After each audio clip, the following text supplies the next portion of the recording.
ആധുനിക കേരളത്തെ രൂപപ്പെടുത്തുന്നതിലും സാമൂഹിക മാറ്റങ്ങൾക്ക് ഊർജം പകർന്നതിലും നവോത്ഥാന പ്രസ്ഥാനങ്ങൾക്കൊപ്പം കലാകാരന്മാരും സാഹിത്യ സാംസ്കാരിക പ്രവർത്തകരും കലാ സാംസ്കാരിക പ്രസ്ഥാനങ്ങളും വഹിച്ചിട്ടുള്ള പങ്ക് വളരെ വലുതാണ്. ജനാധിപത്യ പ്രക്രിയയെ ശക്തിപ്പെടുത്തുന്നതിലും ശരിയുടെ ദിശാബോധം പകർന്ന് ഒരു സമൂഹത്തെയാകെ ചേർത്ത് നിർത്തുന്നതിലും ഇടപ്പള്ളി വട്ടേക്കുന്നം കേന്ദ്രീകരിച്ച് ജാതിമത രാഷ്ട്രീയ പ്രായവ്യത്യാസമില്ലാതെ നാടിന്റെ സാംസ്കാരിക വളർച്ചയ്ക്കായി ഇന്നലകളിലെ ഓർമ്മകൾക്കും ഇതിന്റെ വികാര വിചാരങ്ങൾക്കൊപ്പം ഒരുമയോടെ പ്രവർത്തിക്കുന്നതിനായി രൂപീകരിച്ചിട്ടുള്ള തനിമ കലാ സാംസ്കാരിക വേദി അതിന്റെ പ്രവർത്തനങ്ങൾ വിപുലീകരിക്കുകയാണ്. പ്രസ്ഥാനത്തിന്റെ ഔപചാരികമായ ഉദ്ഘാടനം 2025 ജൂൺ 30 തിങ്കളാഴ്ച വൈകിട്ട് 5 ഇടപ്പള്ളി ചങ്ങമ്പുഴ പാർക്കിൽ വെച്ച് നടക്കുന്നു. കലാകാരന്മാര് അപ്പൊ ഞങ്ങൾ ഈ എടപ്പള്ളിയിൽ ബേസ് ചെയ്തിട്ട് ഇന്നത്തെ കാലഘട്ടത്തിന്റെ ഒരു ആവശ്യമാണിത്. കാരണം നമ്മുടെ ഈ തലമുറകളൊക്കെ ഇന്ന് കുട്ടികളൊക്കെ വേറൊരു രീതിയിലേക്ക് പോകുന്നത്. കാരണം ഇന്ന് മറ്റേ ഡ്രഗ്സിൻ്റെയും മറ്റുള്ള രീതിയിലേക്ക് അവർ തിരിഞ്ഞു പോകുന്നു. ഒന്നാമത് വായനാശീലം കുറവ്. നമ്മുടെ ലൈബ്രറിയിലൊന്നും ഇന്ന് കുട്ടികളൊന്നും ആരും വായിക്കാൻ വരുന്നില്ല ആ സിറ്റുവേഷൻ. അപ്പോൾ ആ രീതിയിലുള്ള ഒരു ചേഞ്ച് നമ്മൾ സമൂഹത്തിൽ നമ്മൾ ചെയ്യണമല്ലോ. കല എന്ന് പറഞ്ഞാൽ നമ്മളെല്ലാവരും കലാകാരന്മാരാണ്.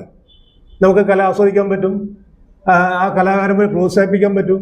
അപ്പോൾ അങ്ങനെയുള്ള ആ രീതിയിൽ വരുന്ന കൊച്ചു കുട്ടികൾ അല്ലെങ്കിൽ വളർന്നു വരുന്ന കുട്ടികളെയൊക്കെ നമ്മൾ ഇതിലേക്ക് മാതൃകയാക്കി കൊണ്ടുവന്നിട്ട് ഞങ്ങൾ അവർക്ക് പ്രോത്സാഹനം കൊടുത്ത് അവർ ഇതിലേക്ക് നയിക്കുകയാണ് ചെയ്യണത്. അപ്പോൾ ഈ ഇന്നത്തെ ഡ്രഗ്സൊക്കെ ഇന്നത്തെ പ്രശ്നങ്ങളാണല്ലോ. അപ്പോൾ അതിൽ നിന്നും നമുക്കൊരു വേറൊരു വഴിയിലേക്ക് അവരെ നമുക്ക് കൊണ്ടുവരേണ്ട ആവശ്യമുണ്ടെന്ന്. കാരണം ഇന്ന് ലഹരി വിരുദ്ധ ദിനം എന്തോരം ഇഷ്ടംപോലെ യോഗങ്ങൾ നടക്കുന്നുണ്ട്. പോലീസുകാരും മറ്റു ക്ലബ്ബുകൾ സംഘടനകളൊക്കെ നടത്തുന്നുണ്ട്. പക്ഷെ എങ്കിലും നമുക്കത് പോരാ.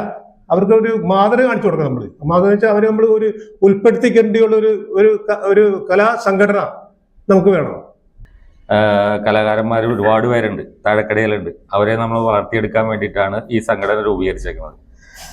ഞങ്ങളുടെ ഉദ്ദേശ ലക്ഷ്യങ്ങൾ എന്ന് പറഞ്ഞാൽ ഈ കലയെ പ്രോത്സാഹിപ്പിക്കുക എന്നുള്ളതാണ്. അപ്പം ഞങ്ങൾ ഇതിന് ശേഷം ഞങ്ങൾ ജൂൺ 30 നടക്കുന്ന ചങ്ങമ്പുഴ പാർക്കിൽ നടക്കുന്ന ഉദ്ഘാടനം കഴിഞ്ഞതിന് ശേഷം ഞങ്ങൾ പാട്ട് പാടാൻ അറിയാവുന്ന ആളുകളെ എല്ലാവരും തന്നെ ഒരു കോച്ചിങ് ക്ലാസ്സുകൾ സംഘടിപ്പിക്കാനായിട്ട് ഞങ്ങൾ തീരുമാനിച്ചു. ഡ്രഗ്സിനേക്കാൾ ഏറ്റവും ഭീകര അഡിക്ഷനാണ് ഇപ്പോൾ നടക്കുന്ന സോഷ്യൽ മീഡിയ അഡിക്ഷൻ. നിങ്ങൾക്ക് എല്ലാവർക്കും ഉണ്ട്, നമുക്ക് എല്ലാവർക്കും ഉണ്ട്. പക്ഷേ രാത്രി 1 മണി വരെ ഇപ്പൊ ഏത് വീടുകളും ഉറങ്ങാൻ കള്ളന്മാർക്ക് വെക്കാൻ പറ്റുന്നില്ല. വെക്കാൻ പറ്റാത്ത ഒന്നാമത്തെ റീസൺ എന്താണ്? ഈ രാത്രി കൂടെ ഇരിക്കുകയാണ് ആൾക്കാർ ഈ സോഷ്യൽ മീഡിയയിലേക്ക് നേരം വെളുക്കുമ്പോൾ. പകല് കുറ്റം പറയും മക്കളെ, രാത്രി മുഴുവൻ ഈ അമ്മമാരും അച്ഛന്മാരും എല്ലാവരും ഉറങ്ങാതിരുന്ന ഈ സോഷ്യൽ മീഡിയ ഡ്രഗ്സ് അഡിക്ഷനേക്കാൾ ഭീകര അഡിക്ഷനായി മാറിയിരിക്കുന്ന ഈ യുഗത്തിൽ നിന്ന് ആൾക്കാരെ വെളിയിൽ കൊണ്ടുവരാൻ നമുക്ക് ഈ ഇതുപോലുള്ള സാംസ്കാരിക സംഘടനകൾ വരണം. പ്രധാനമായിട്ടും വട്ടയകുന്നത്ത് കുറച്ച് കലാകാരന്മാരുണ്ട്, അവരെ ഒന്ന് ആദരിക്കണം ഞങ്ങൾക്ക്. അത് നിർബന്ധമാണ്. ആരും ചെയ്യാത്ത ഏതൊക്കെ കലാകാരർ വന്നിട്ടുണ്ടെങ്കിലും ഏത് സംഘടനകൾ വന്നിട്ടുണ്ടെങ്കിലും അങ്ങനെ ഒരു പ്രവൃത്തി ആരും ചെയ്തിട്ടില്ല. ഈ കുറേ പഴയ കലാകാരന്മാരുണ്ട്, വളർന്നു വരുന്ന കുട്ടികളുണ്ട്. ആ കുട്ടികൾ ഏത് സമയം പറഞ്ഞതുപോലെ മൊബൈലിൽ നോക്കിയിരിക്കുക. 24 മണിക്കൂറും അവർ മൊബൈലിലാണ്.